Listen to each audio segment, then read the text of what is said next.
Nós vamos falar sobre a província dos Capuchinhos de São Paulo. Nós vamos comemorar 70 anos de província no próximo dia 8 de dezembro, o dia da Imaculada Conceição de Maria. A nossa província dos Capuchinhos de São Paulo tem como padroeira a própria Imaculada Conceição. A província da Imaculada Conceição dos Capuchinhos de São Paulo. Muitos perguntam, mas estão comemorando 70 anos só? Aqui, a história da nossa província, depois vou explicar o que é província. Aqui, por exemplo, a primeira fraternidade de frades aqui em Birigui foi no dia 21 de novembro de 1915. E os frades que compunham essa fraternidade eram Frei Domingos de Riese, fundador de Penápolis, na realidade, Frei Vital de Moena, Frei Fernando de Seranhano e Frei Félix de Rio das Pedras. Antigamente se acrescentava o nome da cidade onde o frade nascia, trocava de nome. Na realidade, o nome dele é Frei Félix de Fávaro, da família de Fávaro. Ele era brasileiro, os outros três italianos. Capuchinho no Brasil, desde 1630 havia capuchinhos no Brasil, mas não como província, como uma delegação, alguém que fosse superior. Eram frades enviados numa criação que a própria igreja fez, chamada em latim propaganda fide, propagação da fé. Então, catequese dos índios, há muitos capuchinhos aqui, tanto italianos, franceses, espanhóis, que estiveram aqui no Brasil, trabalhando. Frei Caetano de Messina, um nome muito conhecido, que ele percorreu quase o Brasil todo, desde o Rio Grande do Sul, fundou muitas cidades, por exemplo, Itaporanga, Santa Rita de São Viterbo, aqui no estado de São Paulo, Itaporanga no estado de São Paulo, porque naquele tempo o missionário chegava e ficava tempo na cidade, porque a cidade não estava bem organizada, fazer, por exemplo, açude, orfanatos, tanto para menino como para menino. Então, as missões duravam muitas vezes 6 meses, até 1 ano. O missionário não ia embora enquanto não houvesse um pouco de organização social nesses lugares. Então, houve capuchinho. Também, os capuchinhos franceses de Saboia francesa, estiveram na cidade de São Paulo, chamado Dom Antônio Joaquim de Melo, bispo de São Paulo. Ele não tinha formadores para o clero diocesano. Então vieram os frades franceses e dirigiram o seminário de São Paulo desde 1854 até 1878. Eles foram embora porque o clero aqui no estado de São Paulo, na cidade de São Paulo, já estava formado, já podia dirigir o seminário. Então eles foram embora. Agora, os frades oficialmente vieram para o estado de São Paulo por um contrato que D. Pedro II fez com a Santa Sé, que ele queria os capuchinhos para catequizar os índios caigangue ou coroados. Coroados pela forma como que cortavam o cabelo, parecia uma coroa, né? Então por isso chamavam índios coroados também. Os capuchinhos vieram Chegaram, eles vieram de Trento, 4 frades, o Frei Pérez de Lavalle, Frei Fernando de Santiago, Frei Caetano de Pietra-Murata e Frei Vigílio de Trento. Mas no navio em que eles vinham, houve um surto de tifo. E o Frei Vigílio, talvez já estivesse já infectado ainda na Itália pelo tifo, talvez em Roma, que passou em Roma para receber a bênção do Papa Leão XIII, foi um tratado de D. Pedro II e com a Santa Sé, o Papa era Leão XIII, então pediu que os capuchinhos da cidade de Trento, ou da província de Trento, vou explicar que é a província depois, destinassem os primeiros missionários para a missão aqui, justamente para catequizar os índios caigangues, que da Noroeste, e os Campos Gerais, que era depois da Noroeste, ia até a Barranca do Paraná, Marília, tudo é campo, chamava-se Campos Gerais. Vieram para isso, com um contrato, quem ia financiar, quem ia pagar, tudo era o Império, porque no tempo do Império havia o padroado. O que seria padroado? A igreja era unida ao Estado. Só era permitida no Brasil a Igreja Católica. E dependia também do Império. O Império pagava os bispos, nomeava os padres, os párocos, os bispos. O Papa aprovava, mas a nomeação passava pelo imperador. O que aconteceu?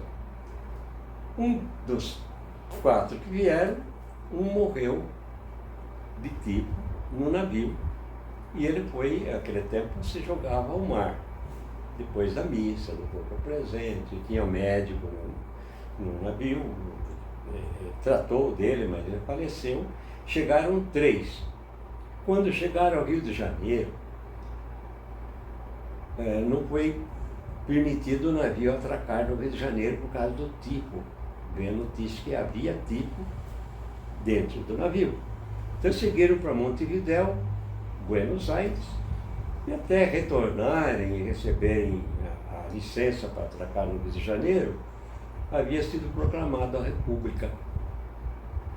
Quando chegaram, a República estava proclamada, não sabiam. E acabou, não havia o contrato de D. Pedro II com a Santa Sé, isso terminou. E havia sido declarado a separação da Igreja e do Estado, que seguia mais ou menos uma linha da República Italiana, da reunificação italiana, uma igreja livre num Estado livre. Então a igreja era livre, ela que cuidasse de si mesma, o Estado não teria mais nenhuma interferência na igreja, e a igreja também não teria interferência nenhuma no Estado. Eles chegaram, mas havia uma casa que antigamente chamava hospício. Hoje, quando fala hospício, já pensa em doença mental. Não, a palavra hospício é casa de repouso, casa que os frades capuchinhos tinham uma casa em Recife e uma casa no Rio de Janeiro. E foram acolhidos nessa casa. O Frei Célebre, que aqui no Brasil, capuchinho, Frei Félix de Ávola, acolheu os 3, ficaram no Rio de Janeiro. Daí vieram para São Paulo, um tempo depois, falar com o bispo. O bispo era D. Lino Adeodato, quer dizer, dado por Deus, né? Adeodato, tirou latim, né? Meu sobrenome era Adeodato, dado por Deus. É como Teodoro, né? Mesma coisa. Teodoro é do grego, né? É a mesma coisa, dado por Deus, um presente de Deus, né? O Frei Lino, aliás, o Dom Lino, bispo de São Paulo, havia uma diocese no estado de São Paulo.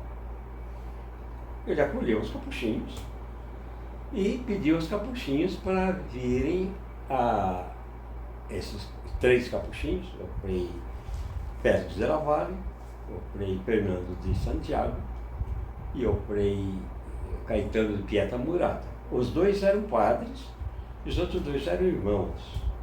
Não eram padres, eram padres, mas não padres, né?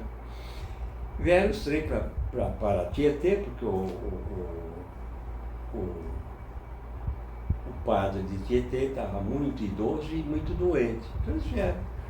Porque havia aí já naquele tempo, Tietê era uma cidade muito importante. Talvez até mais importante que Piracicaba naquele tempo. Por exemplo, Capivari também era uma cidade importante. E depois não teve o desenvolvimento que outros lugares tiveram. Aí ficaram um tempo lá e havia uma certa... Acontece que o Dom Lino pediu para os frades virem para Tietê para assumir a paróquia, não tanto como párocos, mas para assumir a paróquia, todos os trabalhos, eles assumiram. Mas ele tinha uma certa rejeição da sociedade em Tietê. O município tinha umas 20 mil pessoas. Dessas, 4 mil eram vieram colonos italianos. Então os frades se sentiram à vontade aí, tinha muitos italianos que vieram para o Brasil. Os meus avós também vieram para Santa Bárbara do Oeste, Rio das Pedras, meus avós.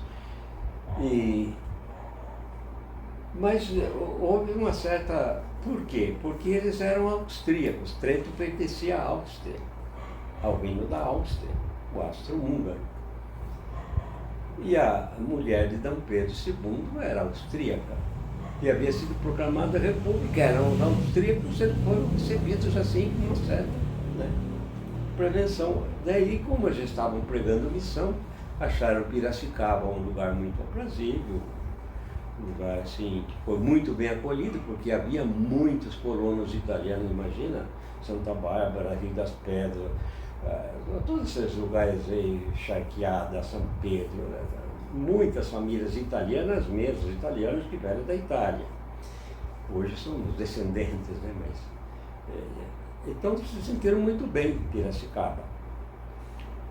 Foi aí que fizeram, então, vieram para Piracicaba, o bispo de Campinas, já havia a diocese de Campinas, recebeu muito bem, e eles foram para Piracicaba. Aí começaram a pregar as missões em toda essa região de Piracicaba, foram muito bem acolhidos, fizeram uma casa, depois construíram o convento que está hoje lá, um convento enorme, onde eu moro atualmente, e a igreja Coração de Jesus, porque o Papa Leão XIII pediu que os frades que vinham de Trento divulgasse a devoção ao Sagrado Coração de Jesus, Sagrado Coração de Maria.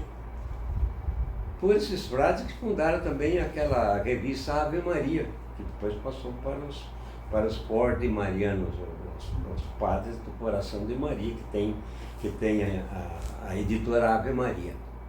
Mas eles fundaram também essa revista Ave Maria, Coração de Maria. Então o Sagrado Coração de Jesus foi a primeira igreja que eles construíram, uma enorme igreja, maravilhosa igreja, convento muito grande. E daí o bispo de São Paulo, o arcebispo de São Paulo, Dom Duarte, chamou se eles podiam ir para São Paulo também. E começou São Paulo e começou a espalhar os frades em todo o estado de São Paulo. Mas os frades que trabalhavam no estado de São Paulo, em diversas cidades, como aqui em Birigui, Penápolis, os lugares todos, pois estiveram aqui, chegaram em 1889, depois da proclamação da República, antes do fim do ano. E desde 1889, que os frades de Trento, os frades estão no estado de São Paulo. Não confundir com província. Todo esse tempo foi formando, então foi organizando o estudo. Nós dependíamos tudo de Trento, até também economicamente, tinha muita dependência de Trento. Mas quando chegou em 1953, nós já tínhamos mais de 100 frades, que naquele tempo era necessário ter mais de 100 frades para formar uma província. tínhamos organizado o seminário, tínhamos organizado o Instituto de Filosofia, o Instituto de Teologia. Então, toda a formação para ser um frade e padre capuchinho, nós já tínhamos. Foi então que foi declarado província. O que é uma província? A província é um território que não coincide. Antigamente os estados não se chamavam Estado de São Paulo, Estado de Minas Gerais, Estado do Rio de Janeiro, chamava Província do Rio de Janeiro, Província de São Paulo, Província de Minas Gerais. Foi depois da República que foi tomando esse nome, Confederação, Federação, Estado. Nós somos um país federativo, né? Não como os Estados Unidos, estão independentes, mas tem o pacto federativo. Então se começou a chamar Estado de São Paulo, Estado de Minas Gerais, mas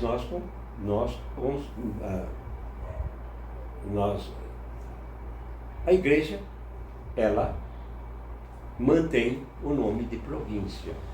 O que é uma província? É um grupo de frades que tem toda a organização para formar um padre. Mas nem todos os frades são padres. Porque o pessoal, muitas vezes, que diferença tem de um frade e um padre? Padre não tem diferença nenhuma. É que a maioria dos frades hoje são padres. E tem uma minoria que são somente frades. Para ser um frade, precisa ser alfabetizado? Não. Houve muitos frades analfabetos. Frade é ser irmão. O que é um frade?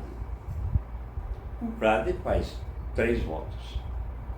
Ele faz o voto de castidade, faz o voto de obediência e faz o voto de pobreza. O que é esse voto de pobreza? Só vou explicar o voto de pobreza, que obediência a gente obedece e castidade não precisa explicar, né?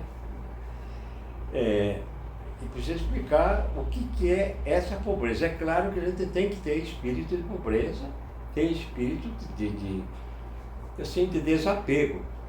Porque, na realidade, nós temos esse desapego. Por que nós entregamos para a diocese as nossas, coisas colossais, que, sabe, no nosso nome nós doamos. Eu mesmo, quando fui provincial, fiz várias doações para a diocese, que valia muito dinheiro, conventos, igrejas que nós construímos, estavam no nosso nome. Como aqui em Birigui, por exemplo, lá, o seminário, para seminário, onde hoje é centro de pastoral, e o convento da Fátima, essa propriedade é da província, é dos frades, não é da diocese. Mesmo a matriz, a propriedade da matriz e a casa onde funciona lá a catequese, a secretaria, é propriedade nossa. Se nós sairmos, nós vamos doar, o bispo não vai comprar de nós. Nós doamos, nós construímos. É claro que o povo ajudou. Também a propriedade lá do antigamente Seminário de Fátima, Nossa Senhora de Fátima, hoje é convento, né? Nossa Senhora de Fátima, e lá fui eu que criei o centro pastoral, que funciona agora no antigo seminário. A província, então, é isso. Foi em 1953, dia 8 de dezembro, o superior-geral da ordem, Frei Benigno de Santinário Milanese, veio aqui ao Brasil, fez visita em todas as nossas fraternidades e viu que era possível a gente ser autônomos. Nós somos autônomos, não dependemos de nenhuma outra província. Nós dependemos em obediência ao superior-geral, ao conselho-geral. O conselho-geral tem um ministro-geral que representa São Francisco e os seus conselheiros, que são 8 conselheiros para as diversas regiões do mundo. Os conselheiros, eles vão ter um para o Brasil, para a língua portuguesa, porque a língua portuguesa é falada em Moçambique, Angola, aqui no Brasil, e algumas partes lá da Índia, fala português também. Então, temos um conselheiro geral para a língua portuguesa, tem um conselheiro geral para a língua espanhola, tem um conselheiro geral para a língua alemã, tem um conselheiro geral para a língua inglesa, assim. E vai aumentando o número de conselheiros gerais, conforme vai aumentando também a ordem em diversas partes. Por exemplo, que para a língua inglesa é conselheiro para a língua inglesa para a Índia, porque a Índia, o idioma oficial da Índia é o inglês. Tem diversas línguas na Índia, mas todos falam inglês. Os indianos falam inglês. Então, o conselheiro tem para a língua inglesa. A Inglaterra tem poucos capuchinhos, e a Índia fala inglês, vários países da África falam inglês, né? E nós temos então a nossa província, fundada em 1953, 8 de dezembro, província da Imaculada Conceição, província dos Capuchinhos de São Paulo. Província dos Capuchinhos de São Paulo é o nome do Estatuto Civil, que nós temos a regra de São Francisco, que tem 12 capítulos, uma coisa resumida, e tem as constituições. As constituições também são destinadas a todos os capuchinhos do mundo inteiro, dos capuchinhos, que explicam a regra. As constituições aplicam a regra para o tempo atual. Não é do tempo de São Francisco, tem a regra, tem o fundamento, tem os ideais dele na regra. Mas a prática atual, como é que a gente vai fazer? No tempo de São Francisco, o frade não podia pegar dinheiro na mão. Hoje, como é que vai fazer?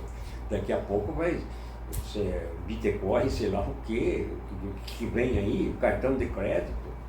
Por exemplo, a província de Nova York, dos capuchinhos, todos os frades têm cartão de crédito. Não carrega dinheiro. Eles pagam tudo que tem que pagar com o cartão, vai tudo para a sede em Nova York, lá que faz a contabilidade de todos os frades da província de Nova York, que é grande. E pega também o Porto Rico, que os porto-riquenhos também têm a cidadania americana e a da província de Nova York, vão para tudo com um cartão. Cada frade tem um cartão de crédito e não carrega dinheiro. Nós já não estamos ainda nesse ponto, né? Quem tem cartão de crédito são superiores, né? Tem cartão débito. Cada superior, por exemplo, recebe, como exemplo, estatuto civil na nossa província. A nossa província é só o estado de São Paulo. Tem outras províncias que não é só fica no estado. Por exemplo, da Bahia tem Sergipe. Bahia e Sergipe. Província de Minas Gerais e Minas Gerais e Espírito Santo. Província do Rio de Janeiro, Rio de Janeiro, estado do Rio de Janeiro. A província do Pará pega Rio Grande do Norte, Piauí, Pará, né? É uma província. Tem uma delegação que é no Amazonas. Isso é dependente da província de Assis. Província de Assis. Tem a província de Goiás e Mato Grosso do Sul. E tem uma delegação, chama-se Custódia, depois de delegação, um pouco mais em Prado, já se chama Custódia, Custódia de Mato Grosso, seria Mato Grosso do Norte, não Mato Grosso. Então a província nossa foi fundada, agora nós, por exemplo, a cada 3 anos muda-se o provincial e muda-se o conselho. O provincial pode ser reeleito só por mais 3 anos, ele não pode ser mais que 6 anos provincial. Ele pode ser reeleito pelos frades. O capítulo geral, o capítulo provincial é uma assembleia da província nossa, com todos os frades. E lá se estuda todos os problemas que nós temos nas nossas casas, em nossas paróquias, em nossas fraternidades do Estado de São Paulo. E nós estudamos os problemas. Há uma comissão que faz o levantamento, todos apresenta a essa Assembleia Provincial. E quem vai ser o provincial? Quem vai botar o guizo no pescoço do gato? Né? E nós escolhemos, e aquilo vai votando. Né? Tem o primeiro escrutínio, se precisar, vai para o segundo escrutínio, terceiro escrutínio, que tem a maioria. No primeiro escrutínio tem a maioria absoluta, 2/3. Então aí, o segundo também. Quando chega no terceiro, a maioria relativa. Se for por um voto, vai ser aquele. É democrata. Nós votamos, escolhemos, fazemos política, nós botamos lá. Tem a maioria dos frades, né? É assim, né? E a província, assim, o geral é por 6 anos. Pode ser reeleito por mais 6. E tem os seus conselheiros. Quem é que vai para essa Assembleia Geral? Chama-se capítulo geral. Vai para o capítulo geral, os provinciais, e mais um se tiver mais que 100 frades da província. Nós não temos mais 100 frades, né? Temos 80 por aí, né? Então não vai um delegado que a gente elegeria para ir junto com o provinciante, ia 2. Só as províncias que tem mais, se tiver mais de 200, pode ir 3. Pode o provincial e mais 2 eleitos pela província, como representante da província, para eleger o geral. O geral pode ser de qualquer nação. Lá tem política, tem preferências. O nosso geral hoje é italiano, mas já faz um bom tempo que não era mais italiano. Já ser eleito, pode ser um africano, pode ser um indiano, pode ser um francês, pode ser um alemão, já um suíço, né? O ex-geral era suíço, foi mal, e hoje é um italiano, né? É Roberto Gemini. Mas é isso que eu tenho que explicar. A província faz 70 anos. Vamos comemorar porque a primeira casa oficial dos capuchinhos foi Piracicaba. Foi aí que começou a nossa província realmente.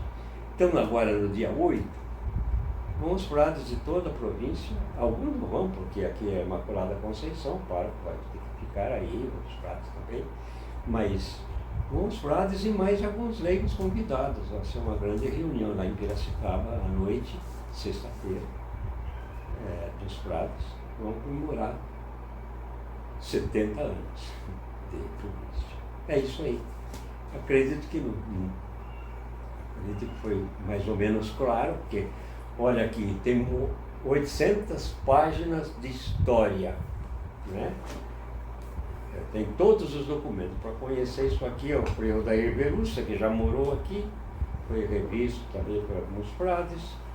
Isso aqui é a história nossa dos frades que vieram para o estado de São Paulo. Muito obrigado.